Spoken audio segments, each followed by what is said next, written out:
Welcome to another episode of Monthly Mint. For those of you that are new to my channel, I just want to give you a little breakdown on why I started this channel and why I want to educate a lot of people on the idea of living off passive income. Because a lot of people don't have a clue what it is when investing into ETFs through the stock market.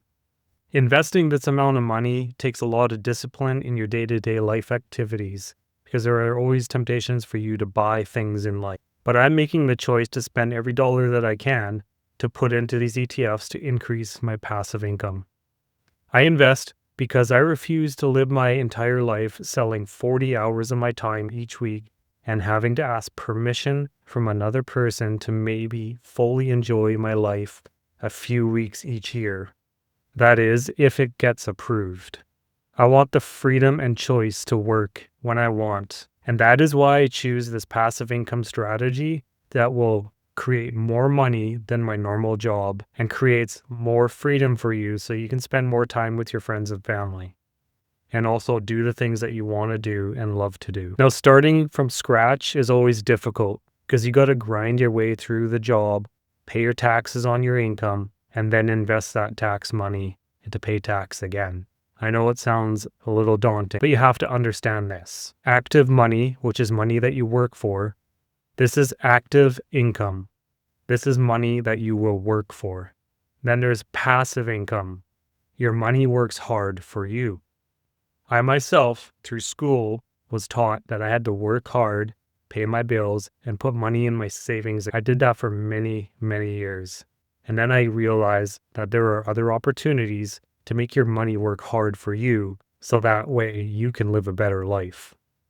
Buy passive income with your active income so that you eventually no longer have to work for active income. So this strategy is buy passive income with your active working income enough to create your passive income to be large enough to outperform your active income, which is the money that you work for. That is the goal of this channel, to show people my portfolio, to show you how I can do in the long term. When you watch my videos, you can see how the performance is doing on my portfolio year after year. You will see the ups and downs of the market, but that's okay because I focus on passive income. And you will see that that passive income each month, the strategy is working to increase my income month after month all year. Now, with that being said, let's dive into the portfolio. Also, I want to note, thank you for subscribing. It means a lot. And thank you for giving me a thumbs up and joining me on this journey. Now you can see that the blue line is the portfolio and the orange line is the NASDAQ 100. And it is outperforming it because all my holdings are leveraged. Now this fluctuates every day, but right now we're sitting at $28,700. So I'm outperforming the NASDAQ 100 by 10.37%. And that is only because my portfolio is all leveraged ETFs. Also note the disclaimer that this is not financial advice, so please do your own homework, but let's continue on with the portfolio. You can see that the portfolio value is sitting at $305,000 right now, and I am in profit by $71,000. The IRR is sitting at 42%, and the passive income is actually looking decent at 25%. Now I know the month is not over yet, but you can see that the dividends is sitting roughly at $98,900 with a monthly income of $6,577. The month is not done yet, so this number will be increasing because I am investing. But that gives you a rough idea on the strategy that I'm doing. I am basically giving myself a paycheck instead of waiting for a pay increase from my employer. Here you can see the distributions, let's say starting from March all the way to November, it went from 4.3K all the way up to 6.1K. And that 6.1K is actually 6.5K right now because this is the real live updated number. Now let's dig into some of the holdings that I have. I consider this a very balanced portfolio for myself. This is going to be a diversified portfolio that is holding US and Canadian stocks. About 90% of them are going to be a basket wrapped portfolio. So a majority of the ETFs will be a basket wrapped ETF. Let's start with the highest yielding ones. You see MSTE has been going on a downtrend recently because Bitcoin has been following, but it's still paying out 76%. Yes, they have cut the dividends to 35 cents, and they might cut it again lower down to 25 cents.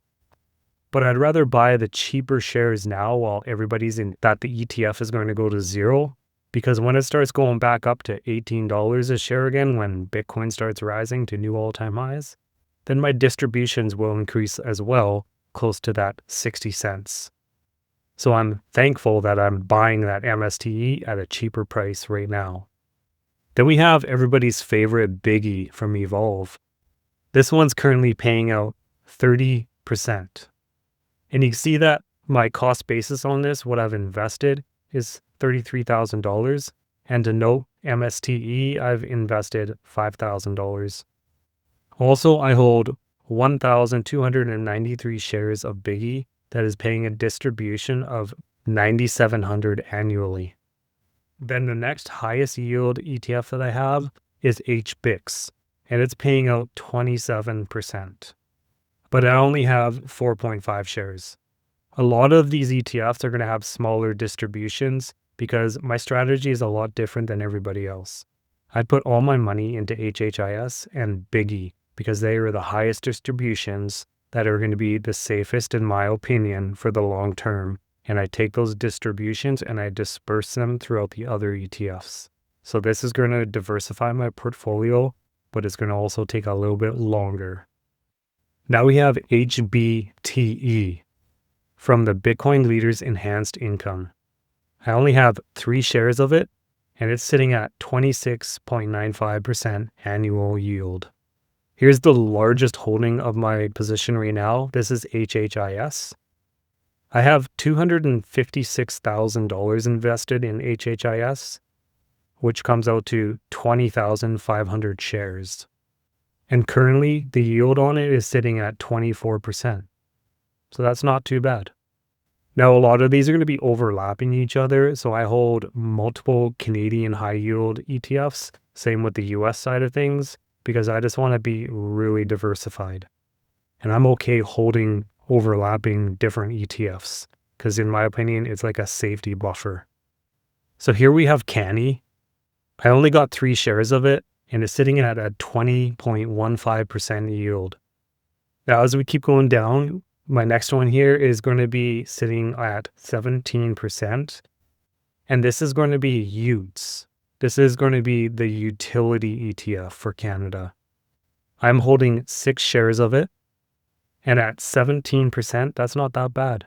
Also, on a side note, I plan to never sell these. So this is going to be very tax efficient because most of it will be ROC and capital gain.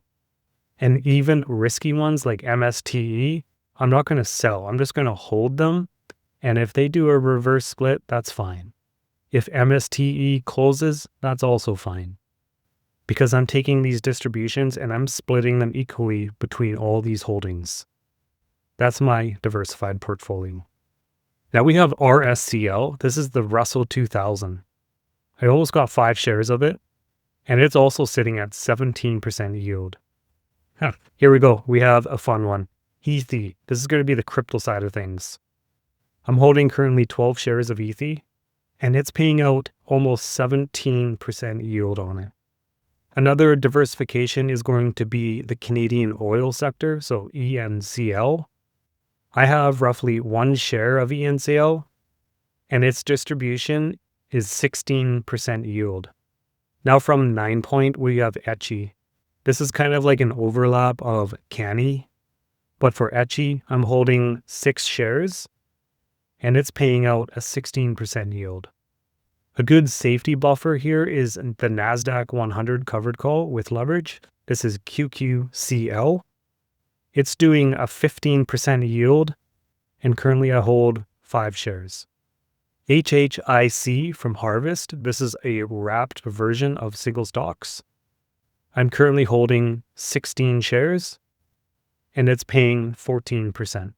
So you can kind of see right now that the percentage I'm shooting for is anywhere from 10% upwards.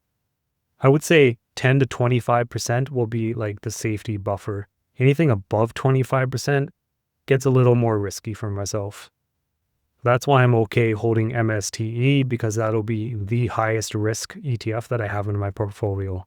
But it increases my income so I can distribute it to other ETFs. Bank. This is the Canadian bank sector. Also, on a side note, SIXI is going to be coming out very, very soon. So I'll be investing in that as well. It'll be added into the portfolio. So bank and SIXI will be a great combination. Bank will be a lower yield, but SIXI will be the highest yield. It's paying out 14%, and I currently have roughly 7 shares. Now, USCL, this is the enhanced large cap. I have currently 1 share of it, and its dividend yield is 12% right now. Now, the healthcare sector, this is going to be HHLE. This is also leveraged. All the stuff I'm holding is leveraged. I currently have 1 share of it, and its distribution yield is 11.65%. Now, another fun one that a lot of people don't really know about as much is EBNK. This is the Evolve European Banks Enhanced Yield. I currently have 1 share of it, and the European bank is paying out roughly 11 to 12% annual yield. Now that brings my portfolio total to $305,466. And the current dividends that I'm receiving annually is $78,929, with an average of 25 to 26% annual dividend yield. Thank you for watching another episode of Monthly Mint, and I'll see you in the next video.